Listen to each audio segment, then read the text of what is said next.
Not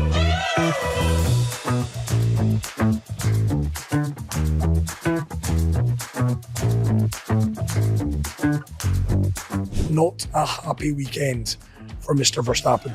Incredibly frustrated in the end. He would finish 8th, struggling to get past Pierre Gasly. Let's talk about Max in the press conference on Thursday. The journalist in question from The Guardian, Giles Richards, who was unceremoniously kind of told, I ain't continuing this interview until you leave. You know, to see Formula One cars gingerly taking corners, that's not Formula One as we used to know it. It was as if it was a milk float turning in to take these corners. Thank God Ollie got away with it. 50G impact, one of the biggest crashes we've seen in recent Formula One history. Colapinto was there, just 60 kph slower than Ollie Bearman. There was nowhere to go for the Brit, and yeah, big impact. So yeah, you see Formula One cars nowadays are much safer than in my days. If I would have had that crash, I would have been still in Tokyo in hospital probably.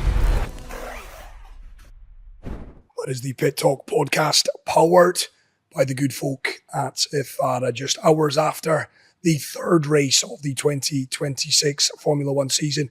Myself, Chris McCarty, back here at our spiritual home of Millie Miglia, and you will notice my usual partner in crime is once again conspicuous by his absence from the safaris of Africa to the slopes of Austria. We are paying you far too much money, Robert Doornbos. All over the place, man. I'm all enjoying this world travel with the family, but would have loved to be with you, but we all know the reasons. Unfortunately, in Dubai, it's not the right time to be at the moment, with the kids not being able to go to school. So home learning from a distance for the school, and yeah, hopefully get back to you soon in Dubai, man. You're lying to us all. You would much rather be in that beautiful log cabin than you would be sat alongside this Scottish hairy man. Yeah, if I could do like this, then I would love to be there now. But then also like this to be back on the slopes. It was nice to go skiing again. Well, you know, in Formula One, I was not allowed to do this. You know, for many years, I was not allowed to go skiing. So finally, I can get going again. This is the difference. With the greatest of respects to Millie Miglia, this is a broadcaster career versus a man who raced in Formula One, a safari on the slopes of Austria in the space of a few weeks. I tell you what a life you lead, Robert. And still enjoying the Formula One show in the meantime as well. Indeed, we're going to get to it because I know you set the alarm early, as we did over here in Dubai. Race 3, the 40th staging of the Japanese Grand Prix, not lost on me, 36th time at Suzuka. You said on the previous pod, it really is one of the great circuits, if not the very best, on the calendar. Kimi Antonelli, like a London bus, wins in China, wins in Japan, a Far East double for the young Italian. It's a cracking race today. Cracking race, cracking result for the Italian, the youngest championship leader in the history of the sport, only 19 years old. And like you said, a back-to-back win. We all know that if you win your first one in a new series, as Kimi did in China, it gives you a confidence boost. And it showed in obviously pole position, then fastest lap in the race and victory. Yes, he got a bit lucky with the safety car. But then again, you know, you need to have the luck if you want to become a champion. And I remember our first podcast this year that I said Kimi might become world champion, and you sort of laughed at me. But I think this young kid has a great chance, you know, if it doesn't get over his head. You know, his starting procedures are shit, but probably that's because he learned to do the start in automatic while getting his driver license, instead of doing the, you know, feeling the clutch, letting the clutch feed in. You know, to drop from first to sixth is not a great first lap.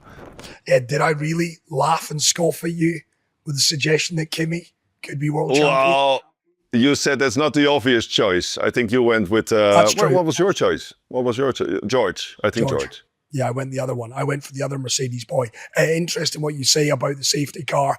I think he should be sending a magnum of champagne the way of Ollie Bearman, because if he does not crash, and it was a brutal crash, delighted that, yes, okay, he limped away, delighted to hear that he hasn't broken any bones, Ollie Bearman, but if that not happened, we might be sat here talking about a first win of the season for McLaren and Oscar Piastri, because he was magnificent across the day as well. Yeah, or we might have fallen asleep because the race needed a safety car, to be honest. So yes, thank God Ollie got away with it. 50G impact, one of the biggest crashes we've seen in recent Formula One history. Not a strange spot to crash, and we all know why he did it, because we saw the onboards. The speed difference when a car is harvesting, when it's charging its energy, its battery, compared to a car that is flat out driving towards Spoon, which is a really fast right-hander, and then turning into the left-hand side of the corner. Colapinto was there, just 60 kph slower than Ollie Bearman. There was nowhere to go for the Brit, and yeah, big impact. So yeah, you see Formula One cars nowadays are much safer than in my days. If I would have had that crash, I would have been still in Tokyo in hospital probably. Yeah, exactly. Fingers, thankfully, Ollie Bearman was okay. I've got a quiz question for you, Rob. I was going to hate you with this one at the top of the pod today. I love a quiz question for you. I know. I think you're 100% from 100% so far. Kimi Antonelli winning again, second successive race for the Italian. Can you tell me who the last Italian was to go back-to-back in Formula One Grand Prix? Yeah. Oh, I heard it on the broadcast. I think it was 1950s. Was it Ascari? No. Yes, it was, right? In the 50s somewhere. Yeah, it was Alberto Ascari. Do you know the year? I'm going to push you for a year. 54. 53, Robert. You're one out. Oh, I'll give you half a point. Not a bad guess that. You're right. Alberto Ascari, 1953 in the Ferrari. The last time that an Italian driver has gone back-to-back. Make no mistake about it. crazy. We've got a real superstar in our hands in Kimi Antonelli. Yeah, you can see also on the expressions on Toto's face. You know, he's seen this transformation with drivers in the past. We all know he missed out on Max Verstappen when he was this super talent at 19 years of age. He obviously moved to Red Bull. And he prepared him really well, you know, Kimi Antonelli. They prepared him physically, mentally. I think if you see the growth last year, he got a couple of podiums, and now he's definitely a big challenge for George this year for the championship. And for Kimi, and listen, it wasn't all peaches and cream for Mercedes. You've said it. I'll repeat that word again. You've said his start. I'll do a little bit more diplomatic. His starts are terrible. Mercedes have had the issue all year long. You're talking to people in the paddock. You're talking to people close to F1, Robert. Why? Why are Mercedes, who look oh so good in every other part of their kind of offering in their package, why are they so iffy, so bad at their starts? Well, they have obviously a very powerful engine, first of all, and they chose for their turbo to get a very big turbo instead of a smaller one, which gets a lot more response initially. For example, Ferrari has a better reaction in the first launch to 0 to 100 meters, for example. It's more difficult for the Mercedes engine to spin the turbo because it's bigger, to get it at the right RPM for the perfect launch. But what happened to Kimi, to be honest, was not only the lack of the turbo, but it was also the lack of the feeling in the clutch. So the clutch is behind the steering wheel on your right or left hand, as you prefer. And I think looking on the onboards from the cars behind Kimi, he saw a lot of wheel spin. So I think he bogged it down too much initially. So he let go of it too fast. Then the wheel spin accelerated because you get 1,000 horsepower and the whole system gets messed up. So yeah, this was a proper shit start. Amazing. He drops to 6th, and yet he still wins this race. And I can't help but think, Robert, if it were not for the fact that Mercedes are so bad at getting off the start line, we would be sat here 3 races in, and this would be an absolute cakewalk. As in, I know Mercedes are currently still dominating. Obviously, Kimi leads the Drivers' Championship after 3, George second. But the only thing that is keeping us interested, the only thing that's adding a little bit of, a jeopardy, if you will, to the proceedings has been the fact that they have been so poor off the start. Yeah, so the opening laps are super entertaining this year. We've really enjoyed, obviously, Melbourne in China. It was nuts. And now here in Suzuka, even though it's not a circuit typically for what is known for overtaking, let's put it this way. But again, they proved to not get off the start line in a proper way, and then they have to do a lot of hard work, the Mercedes guys, to get back up to the front. Yes, the safety car helped a bit, but still Kimi, he did some nice overtakes. What I miss in Formula One still, Chris, is that the qualifying, man. Qualifying in Suzuka is something I would really put my alarm clock easily for in the morning. to sit there, enjoy the drivers, to see them drive on the limit. I know the track. I've raced there 3 times in Formula One. It's knife edge. One of the old school circuits that if you make a mistake, I mean, look at Ollie Bearman. The walls are very close. It's high speed. There's no excuse. And what I noticed in qualifying now is just there was no pure speed. There was no pure adrenaline. There was drivers limping around the track sometimes as we were, looking after our battery life on our phones when we only have 2% left. So it doesn't match with qualifying like we know it. And I know F1 did a rule change for this weekend, talking about megajoules. We have less megajoules in qualifying, blah, blah, blah. But it doesn't give me the sensation like Suzuka used to give. Yeah, I did see, there was one journalist, forgive me, I did see one piece written whereby in 1 or 2 of the corners, it was as if it was a milk float turning in to take these corners. I mean, ultimately, and I don't want to be too doom and gloom about it, I for one have quite liked the changes for adding a little bit of jeopardy that I think Formula One has been lacking. But for the purists, and you're one of those, to see Formula One cars gingerly taking corners, that's not Formula One as we used to know it. No, and it's F1 tries everything what they can with these new regulations to make it interesting, of course, for the fans. But if you go inside the cockpit and you see the 130R, for example, you must have heard this corner many times over the weekend, the famous left-hander just before the final chicane. In the early 2000s, it was flat, but you needed to change underwear at the start of the weekend because it was not easy flat. Throughout the years, it got more of a challenge to overtake there. It's impossible. But now, if you look at the drivers now, they went in there with 300 kph. Then the battery would start, or the engine would start clipping, as we know. So the battery would start harvesting. And the speed would drop 50 kph, which means the drivers are flat out in 8th gear. Then they would downshift to 7th gear to keep the RPM high, to charge the battery even more. I mean, this is not what we're used to from F1. So it takes a lot to get used to watching it, but also driving it. I mean, drivers also find it difficult when to deploy and when to attack, and there's still some work to be done. You talk there about changing your underwear, Robert. It's a bit of a awful question. You should never really ask this question of anyone, but I will ask it. I will go there. You had to change your underwear a few times, Rob, in a Formula One car? Well, some corners, yes. Some corners, yes, and it's 130R is one of those. The tunnel, for example, in Monaco, first time you look at the data, you say, oh, that's easy flat. But then the first time you arrive there and you see, this is not going to be flat. So, you have to be thoughtful of that, Chris. Yeah. And with listen, I doff my cap to all of you boys that do what you do in a Formula One car. Listen, I want to talk about starts. We talking about the fact that Mercedes have struggled. Ferrari have been phenomenal. Continued again over in Japan. But what about the start of Oscar Piastri? Where on earth did that come from? I mean, I guess ultimately McLaren haven't been able to get a start properly in Formula One so far. Therefore, our first real opportunity to see the package that they have. And gotta say, Oscar looked really good. Yeah, he did. I mean, it was already a great achievement that they actually got to race this year. That was step one. I mean, he's had a terrible start to his season. Obviously, Melbourne crushing on the parade lap, and then China also not being able to compete. So great start for him. And yeah, he did well here in the past in Suzuka, and he looked comfortable out in front. And that's also this year in F1. You see a McLaren 2 weeks ago, they can't even fire up 2 cars to compete in the Grand Prix.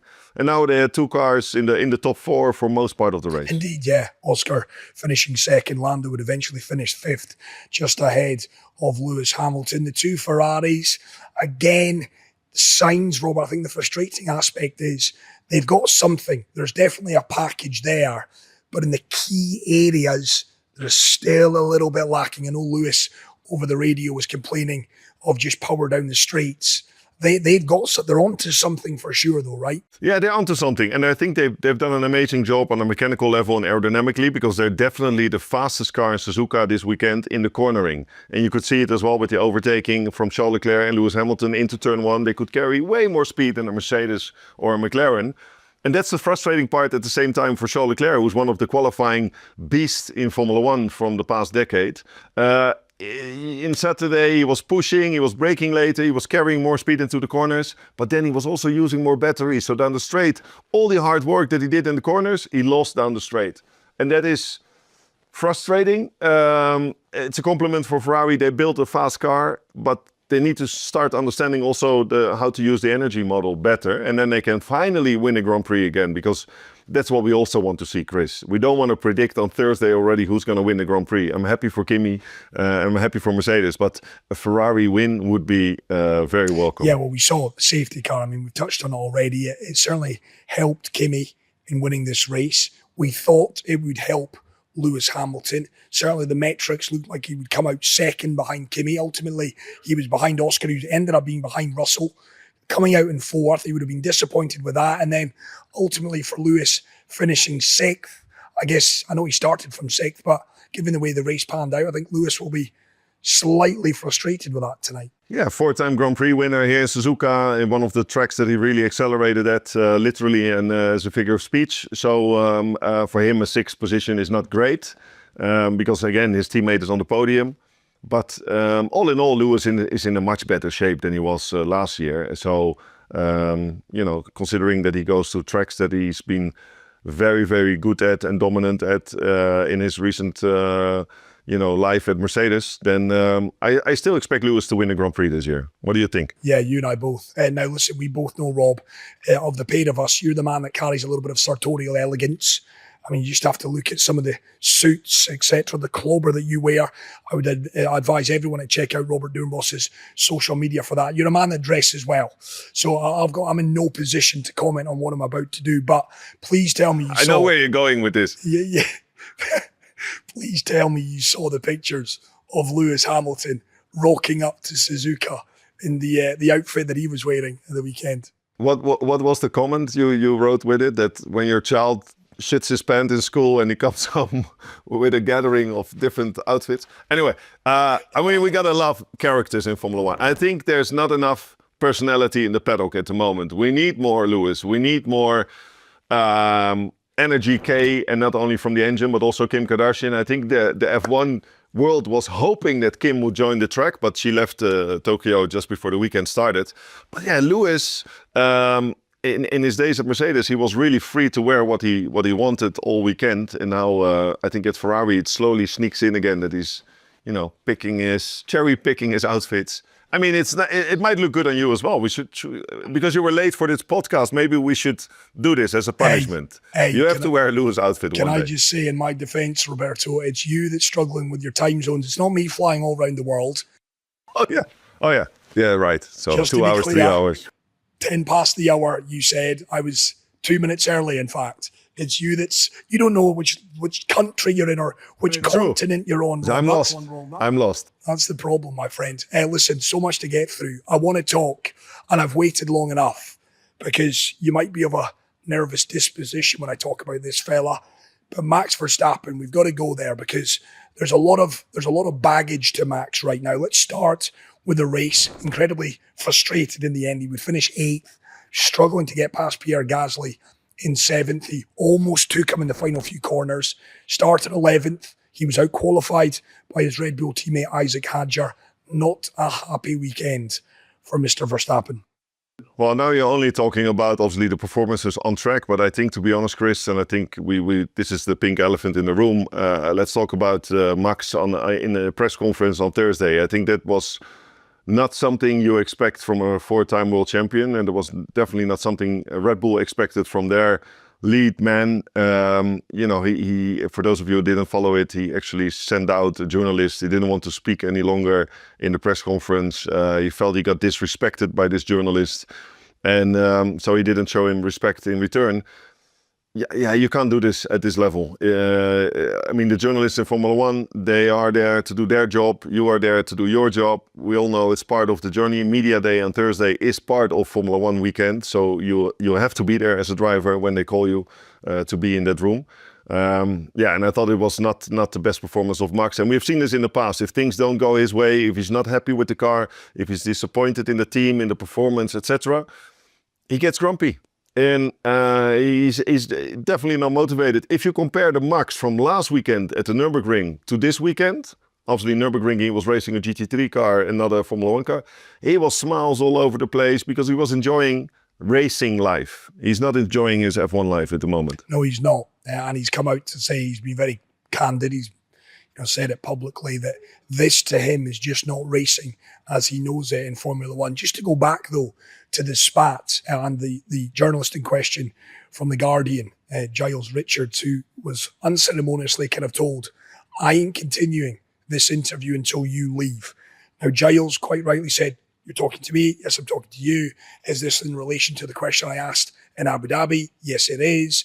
Is that regards of the question I asked about the Spanish Grand Prix last June, of course, when we saw Max, who was in 5th place, he had that little tete-a-tete with George Russell. He would finish 10th, of course, a 9-point swing.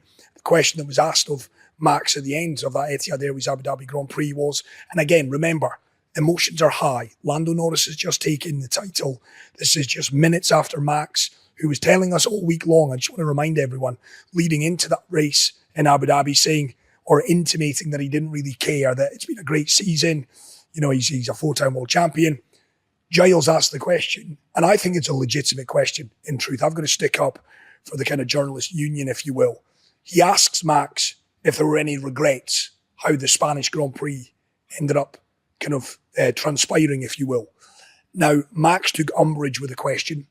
I believe that Max accused then Giles of having a weird smirk on his face. Now, subsequently, following the spat at the start of this Japanese Grand Prix, I think it was back on Thursday or Friday, Giles has written a piece in The Guardian in which he has said, listen, if I was smiling, I apologise. It was more of a nervous smile because I can see Max is uncomfortable. And again, I've been in that position as well, Robert, as a journalist, sometimes where if you put another human being in an uncomfortable position, it is a bit awkward. And again, would I smile? No. But I'm equally aware that for other people, when they're in nervous situations, a little smirk. Max, either way, wasn't happy. I just can't help but think, though, some 4 months after the fact, Max is going to be the bigger person here, Robert, has he not? Yeah, you would think so. You also have to keep in mind that since 2021, the Brits and the British media the British media is very dominant in Formula One forever already. I mean, it's a very British orientated sport, even though it's a global sport.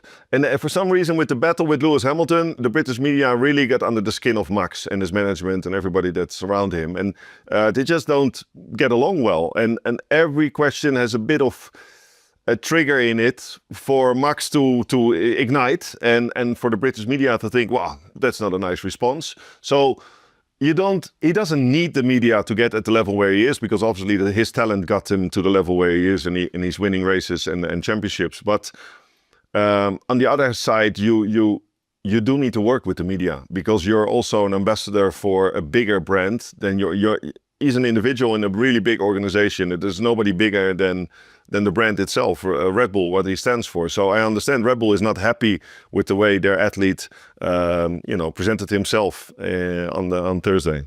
So just on that, and again, not to, or at least I don't want to put words in your mouth, but given your feeling there, Robert, that perhaps Max, that was just a build-up of frustration, that maybe he had felt slighted, maybe not necessarily by Giles, but the British media at large, and maybe there he feels that he's not been given a fair shake. Is that the kind of assessment as you see it?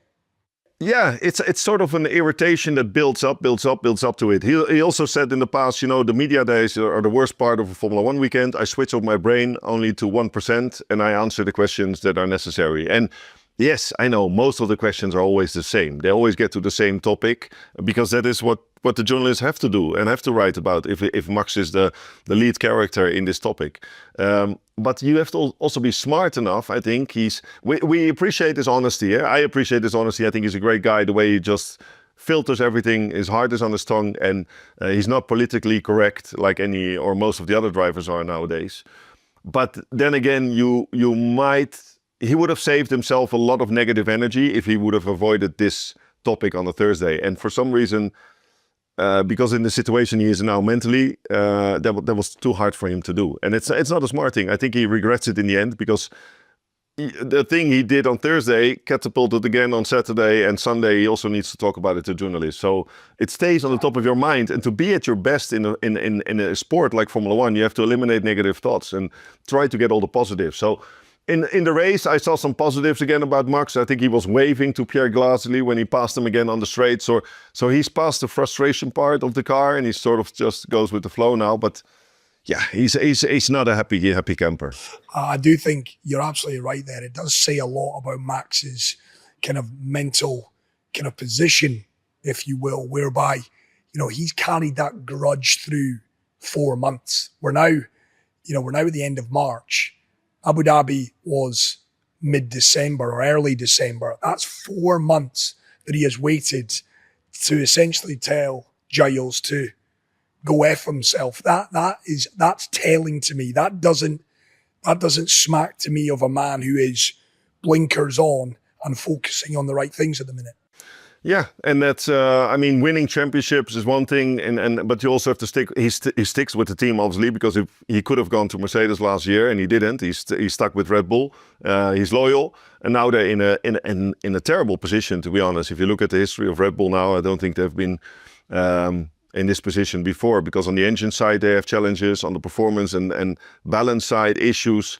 So as you can see, the driver gap between Max and Isaac Hadjar is also minimal. I think Isaac he beat Max more times than all his previous teammates did in Formula One during their career. So it all adds up. But I think still, at the end of the day, you're a 4-time world champion. You should carry the sport a bit more. He's one of the poster boys in F1, like you always say. So yes, you have to respect, and it goes vice versa. Also, the British media has to respect him more. So come on then, Rob. You know him. Is he the kind of bloke that the middle of this week he'll track down Giles' number and give him a call, or is he the kind of bloke that will not give two bleeps about Giles moving forward? No, I think it will be a very tough cookie for Red Bull to get him to do that. But a blink or a handshake at the next Grand Prix might be enough already to get it over with. But I was surprised that 4 months later that it's still inside his system. Well, come on, I was going to ask you.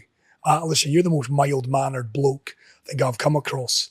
You really are, Robert. You're always smiling. You're always seeing the kind of finer things in life. Well, that's clear by the look of the log cabin that you're in. But jokes aside, have you ever had a grudge? Have you ever carried over any animosity towards a journalist over your career? Well, I learned that when I think it was in Formula 3, that the journalist was too fast with me when I crashed the car, or I got crashed out by somebody on the opening lap before the race started. It was the Marlboro Masters, one of the biggest races of the year, and in front of my home crowd, I was running in 3rd place. And before the race started, the guy in 4th just, I was warming up my brakes and he didn't, and he just hit me.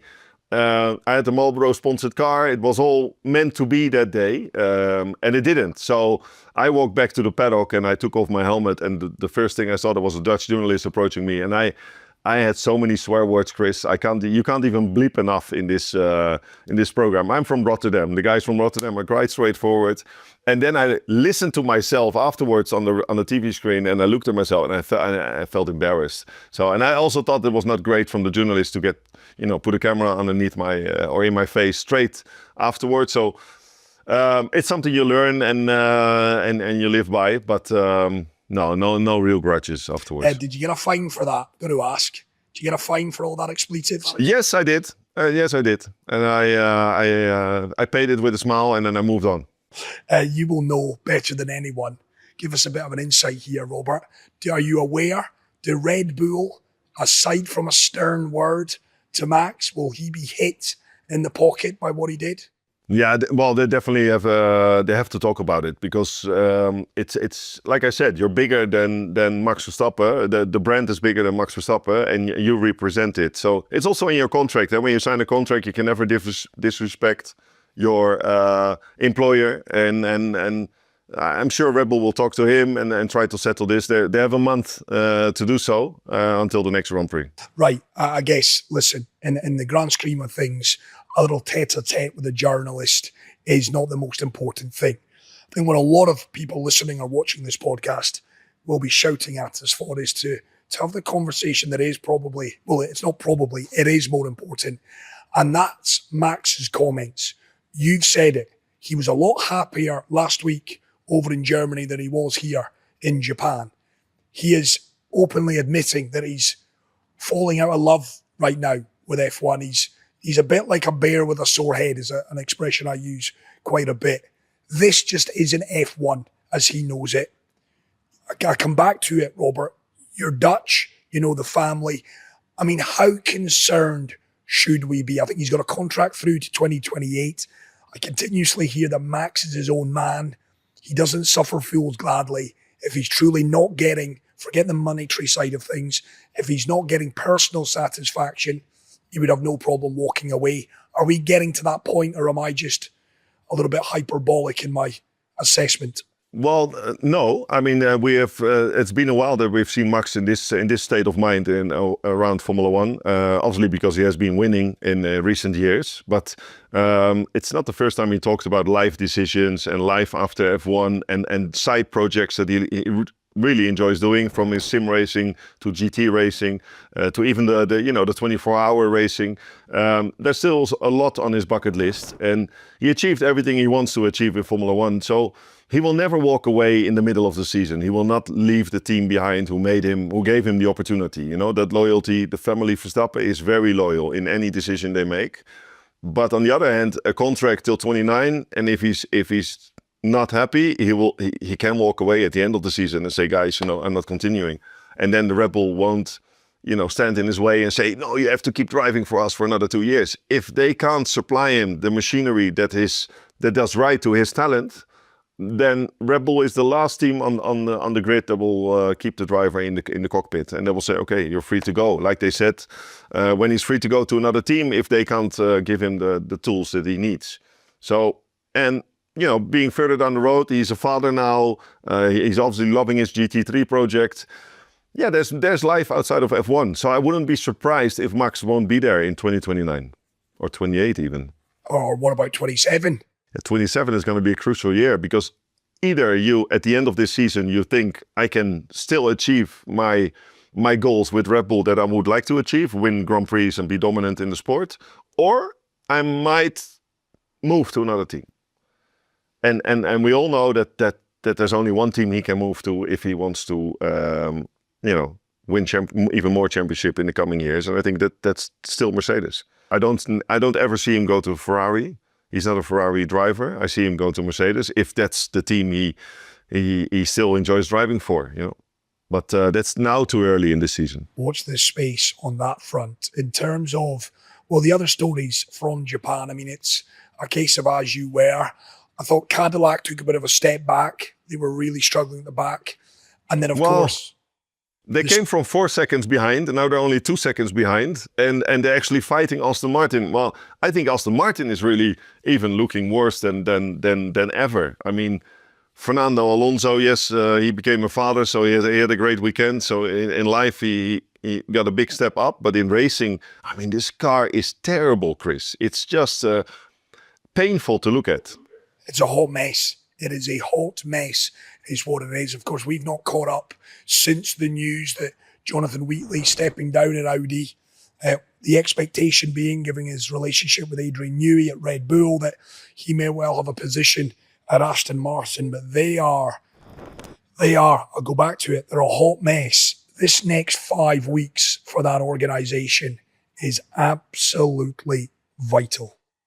I don't think anybody has been in this situation before, but definitely not Adrian Newey. This is a project that is, way bigger than only on the technical side for his role. I think also on a structural level, the team they don't have any guidance, any direction, because they're so focused on sorting their shit out with Honda, and they can't even imagine how good the chassis is or how to improve the chassis because they can't drive the car properly.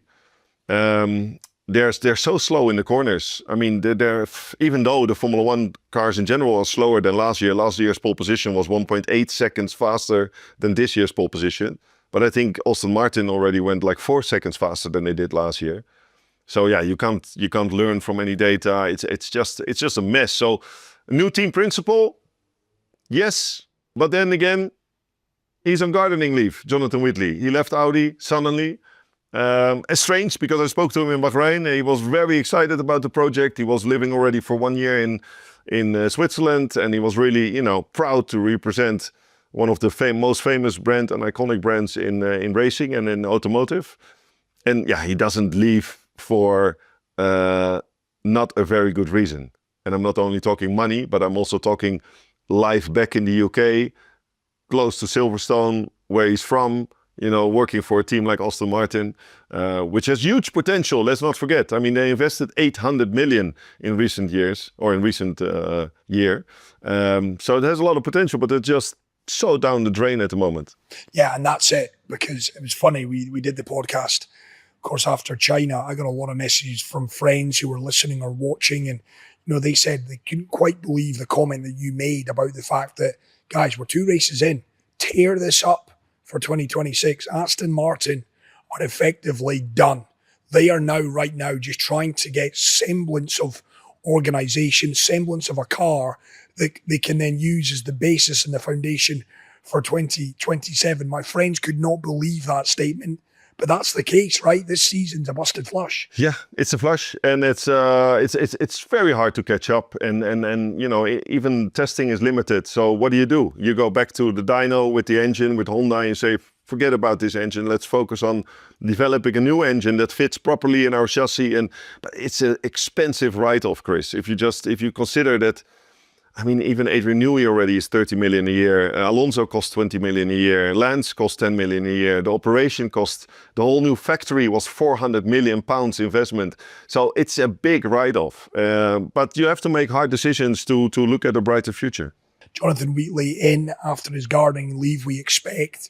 I mean, ultimately, how is this all going to shake out? I know we're asking you to look into that crystal ball, but Fernando Alonso's become a father. He's not getting any younger.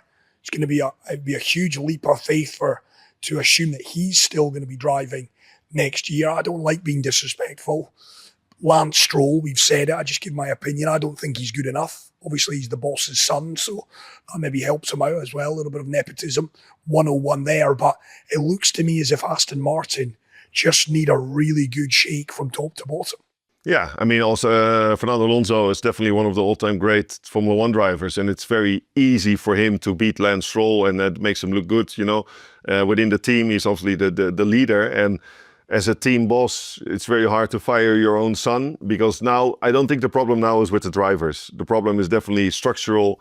On the engine side, they made a huge bet to go for Honda, and it's the wrong choice at the end of the day.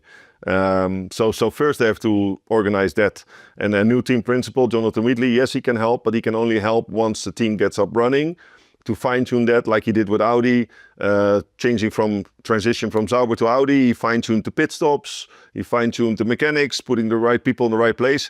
At this stage, it's all about surviving for the Aston Martin team to not look too bad. Yeah, Adrian Newey. Again, I always seem to make reference of that man. So much expectations. I reference again David Coulthard on this very podcast at the back end of last season. Without missing a beat, we asked the question, who's going to be the team in 2026? Aston Martin. Why DC? Adrian Newey.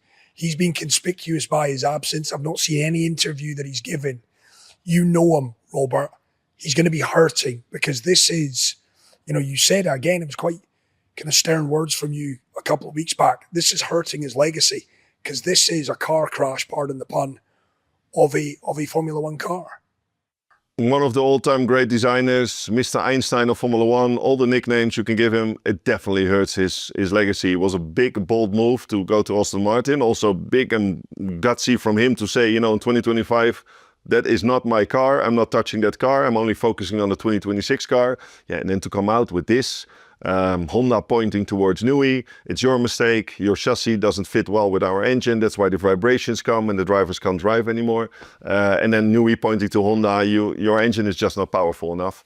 So nobody expected this, to be honest. And I will remind DC when I speak to him about our podcast. Yeah, just tell him he's welcome back on any time. Although, to be fair, he's got his own podcast now. We've got competition in the market. Yeah, we maybe have to send you onto his podcast to drive a little bit more traffic back to us. That's a conversation for a different day, Rob. I want to ask, listen, we've got 5 weeks now.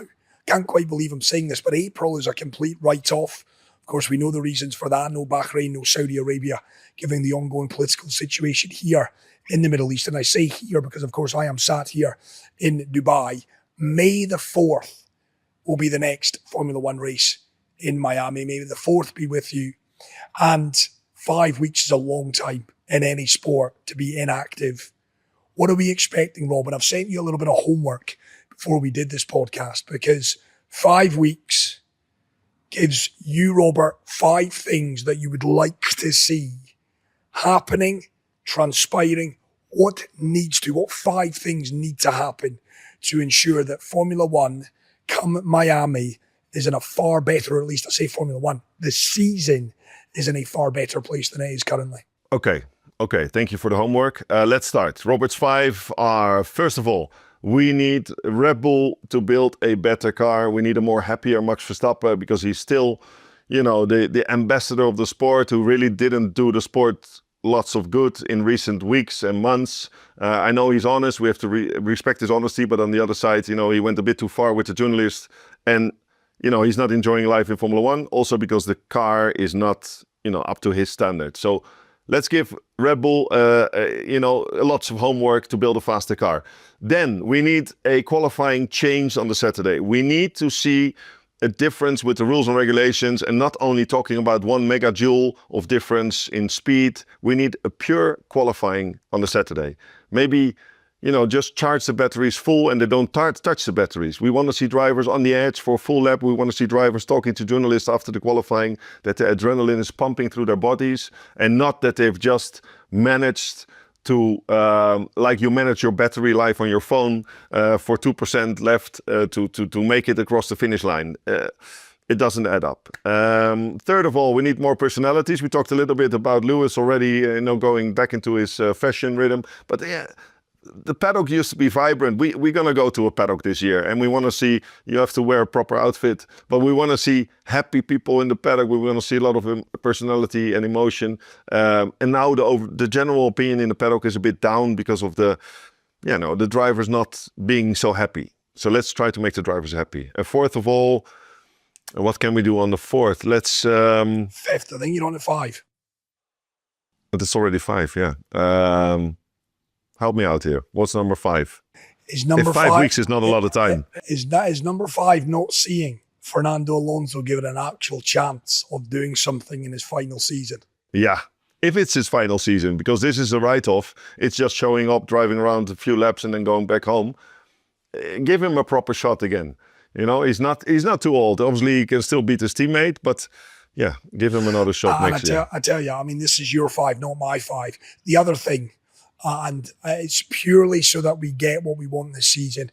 I want to see Ferrari get a bit of a eureka moment in the next 5 weeks. I want them to find something. Yeah. We want to see, we don't want to see a prediction on a Thursday who will win the Grand Prix. We want to see a Ferrari fighting for a win or getting a win. I agree. Yeah, I want them to find something on the straight, so I do. Listen, last couple from me, Rob, and I'm kind of going back in reverse order here. But, I was thinking, you guys, what a life you guys lead. After China.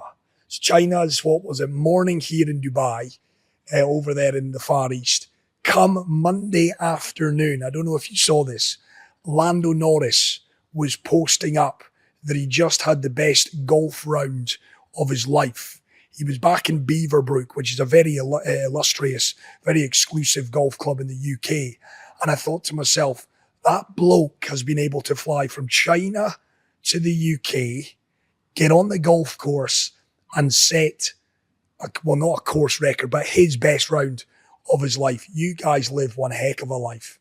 I know where you're going with this. Even our podcast, we can go to a golf course after we finish the podcast. We can go for 18 holes. You're probably best at the 19th hole. That's your trick.